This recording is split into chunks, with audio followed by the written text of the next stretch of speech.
Абай Құнанбаев аудармасы Лермон Тышкин. 212 мектеп гимназиясы 3 сынып оқушысы Нұрлаева Адия. Қасиетті дұға. Өмірден тепкізсем жазым жоқ. Еш нәрсеге көңілім болмаса тоқ. Қайта оқысам бір дұғаны. Сөніп қалған жүректе жанады шоқ. Қуаты бар дұғаның қуантарлық. Қапаланған жүректі жұбантарлық. Адам ұқпас бір тәтті лебізінен. Оған деген естілер ұлы жарлық. Көңілім ауыр жеткен бір құтылар. Кетарлық көкіректен ұмытылар. Адамның баласына ашық жаным.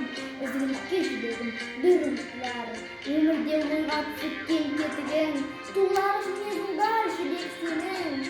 Сонда сенің отыңды баса тұрмын. Осы өлең оқып дұғам менің.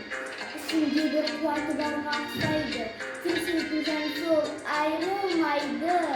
Қасиетті нәпәсі елдей есіп, қайнап тұрған ыстыққан салқындайды.